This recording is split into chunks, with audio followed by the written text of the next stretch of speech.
Hi, it's Johnny Flynn. It's January 19th. This is my 24th video for the Debate Tourney website, and it's going to be on the FBI, which is a topic that needs to be discussed. Comey ran the FBI in Connecticut, and you know how big a slime bucket he is. If you can bear with me, this will be totally worth your while. This is a deep dive Sunday broadcast. I'm going to do deeper dives on Sunday. And if you don't share this, don't listen, and don't understand, you're part of the problem and not part of the solution. So, Johnny Flynn's all about solutions, and Johnny Flynn will get to the bottom of this by educating the state. So here we go. I'm going to click on one of the many. This is one of the FBI recordings. FBI, call them all the time. You would be shocked how incompetent they are. Well, they don't pick up for 5 minutes, so what I'm going to do is, turn the volume down in the back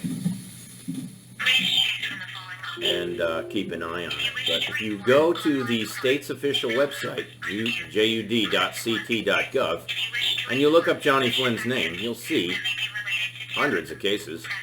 But here's one that you should really focus on just for the time being here. John Flynn, me, versus ComputerShare. What do you need to know? Well, ComputerShare is a clearing firm from Australia operating out of Canada, pretty much beyond the touch of the Securities Exchange Commission. And if you look at this, look at the complaint. I'll show you the case number. Complaint 2017, so it's not that old. First count: aiding and abetting a criminal enterprise, violation of Racketeer Influenced and Corrupt Organization Act. Go down to, number 5. ComputerShare used a scheme to defraud by holding shares in street name and falsifying 1099s. So this company falsifies tax returns. ComputerShare, number 6, is transfer agent for an NASD, which our shares are missing from. We're missing 250,000 Alteryx. We're missing 250,000 Virex. We're missing 250,000 shares of Endo, Knight Pharmaceuticals. We're missing 250,000 Paladin Lab shares. Now that was worth $150 a share. That's 37 million. ComputerShares failed to issue cash dividends, stock splits, reverse stock splits, merger shares for multiple stock-for-stock transactions. ComputerShare never exercised deep-in-the-money call options, which are considered new issues. That's a very substantial criminal act. If you go down, there's how many? There's 170 paragraphs. The bank, paragraph 177, the bank branches took instruction from third parties with respect to all the plaintiff's assets and had all the records destroyed. The bank concealed fraud, tolling the statute of limitations. ComputerShares tolled the statute of limitations by concealing the actual ownership. What's the big deal? It's the largest money laundering case in Connecticut history? Okay, right here, paragraph 2. The defendant assisted in criminally concealing 300,000 felonies. Amazing. So let's get back to the case in hand. Clear? Clear? Okay. Look on the screen. Halloran and Sage. Norwalk's attorney. ComputerShare's attorney is Halloran and Sage. Read what these partners do. Mr. Gianfrido began his career working on political campaigns. Okay.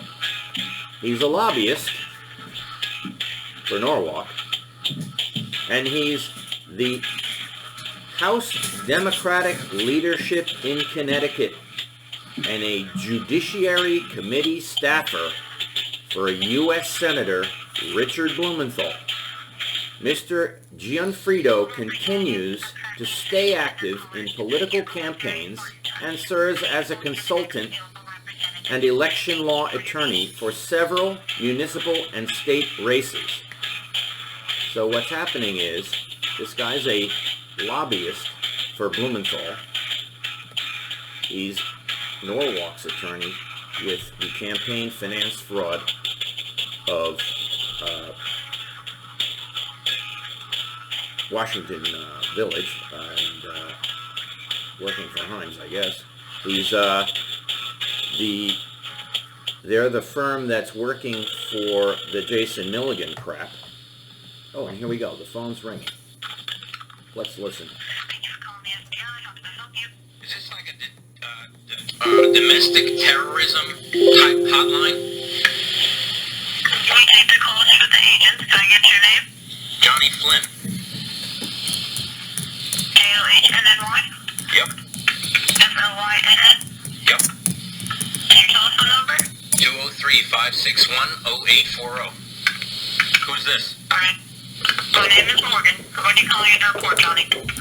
Well, I've called numerous times in the past since my brokerage firm had all its assets stolen. We have about 1,200 stolen checks cashed. We've called the police numerous times.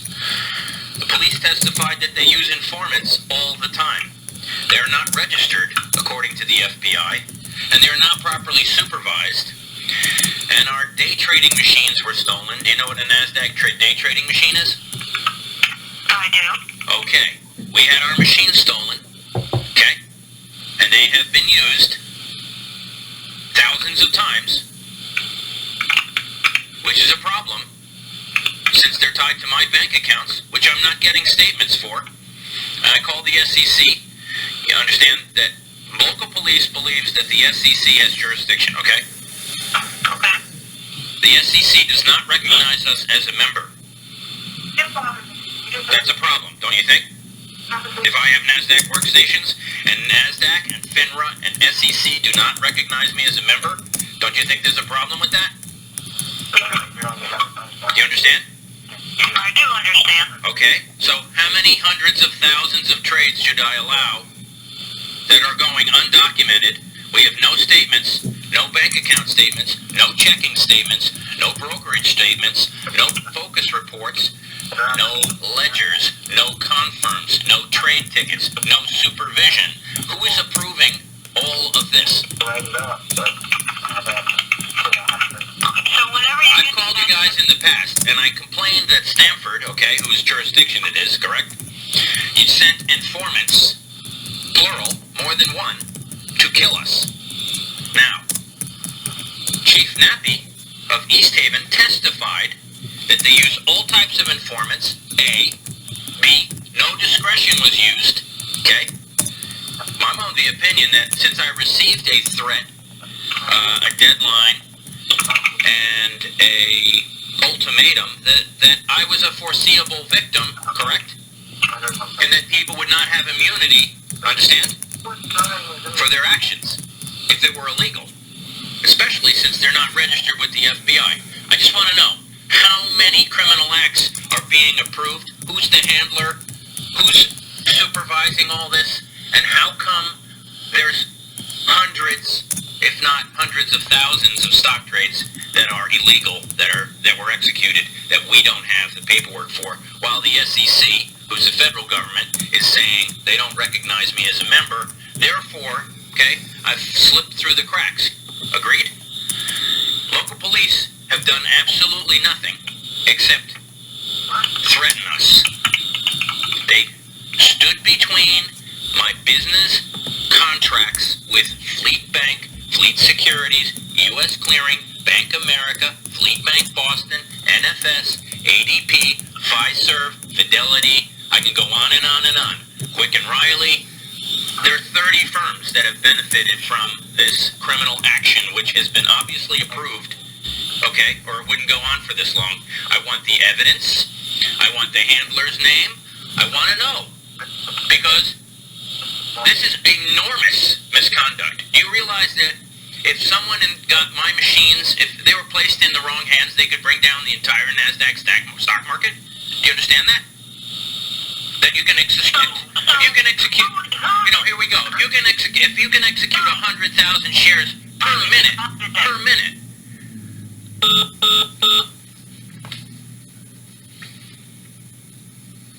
Needless to say, I've Got hung up recorded on.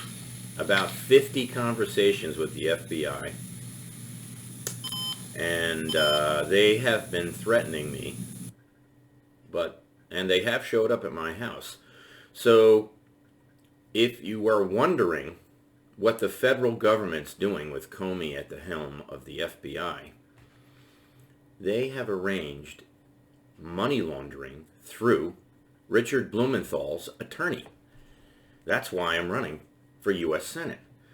This is his short list of, look on the screen here. Scaramella threatened to kill me. NFS was my clearing bank. Menaker and Herman has attorneys in New York running around Connecticut where they're not licensed, claiming to be brokerage firms' attorneys. ComputerShare is the item I showed you on the list with 300,000 felonies. You can go down the list. Bank of America had 10 attorneys claiming to be my attorney. They threatened to ruin me financially, and they have done so. But the magnitude of this problem, here's Police Chief Nappy. Here's Fire Tree prison release. This is nothing. There's 350 more cases. But these are the major ones that were placed in Stamford. And to understand that Richard Blumenthal's attorney cuts deals with the judges to dismiss the money laundering cases he's involved in, yeah, I'm going to confront him.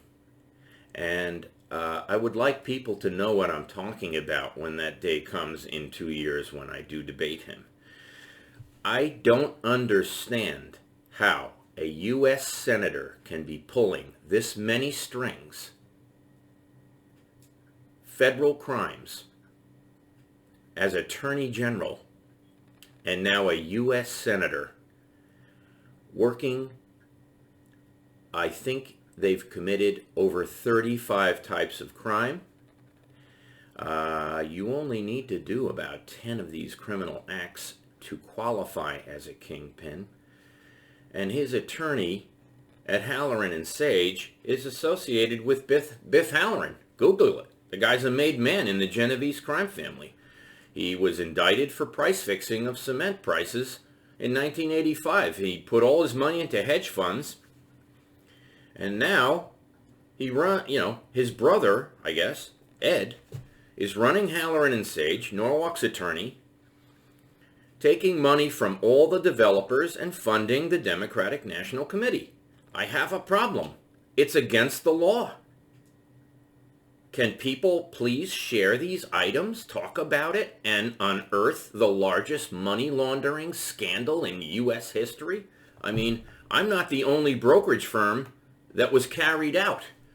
250 brokerage firms have been affected.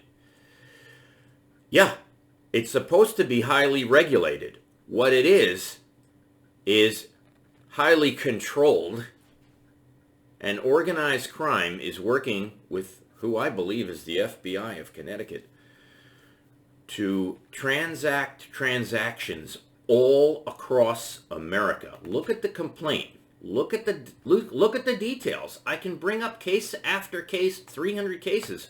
I mean, I've been working continuous, 24/7 to do what I have to do. These trades, look at paragraph 4, were routed through Minnesota, Rhode Island, New York, New Jersey, California, Massachusetts. The transfer agents are being used. The judges in the case were appointed by Malloy. They're all Democrats. Quick and Riley, U.S. Clearing, they're using the clearing firms to launder money, and they're using FBI informants to threaten the owners of brokerage firms. This is enormous. I've called, here's one of my 50 FBI complaints. I've written letters. I've tried to testify. They are manipulating the court to manipulate the money laundering. And guess who's behind it? Richard Blumenthal's attorney. That means he's aware of every step of the way, and he's paying the bill. Okay, enough said. Thank you very much. I appreciate. I've taken an enormous risk doing what I'm doing, but the FBI just rolled up on Connecticut resident Robert Hyde, who, I don't know very well. I've only met him twice, and I met him for 1 minute. So he didn't pay me for the photo op, but I highly doubt he's involved in the Ukraine scandal. But this is just another false narrative to cover up the largest fraud, the most fraudulent activity you can imagine. So, yeah, this was a gift. Johnny Flynn got a raw deal, but I'm jacked. And I'm going to go all the way. I just need public opinion to save me. And I need you to step in, be my posse. Thank you very much for listening to me. It's not intended to be a rant, but this is the tip of the iceberg. I'm not even touching the surface of this thing. So I'm gradually going to walk down this road, and everyone can say whatever they want, but you don't want to be a victim of FBI misconduct. It's one thing to have a cop pull a gun on you and threaten to shoot you in the back of the head. That's one thing. You can live with that. The real problem is Comey. And he's working with Richard Blumenthal. And this is not good. You guys vote him in all the time. 1 million votes he got last time. You know what? I'm going to expose these frauds, and I hope I make it to the finish line. Thank you very much.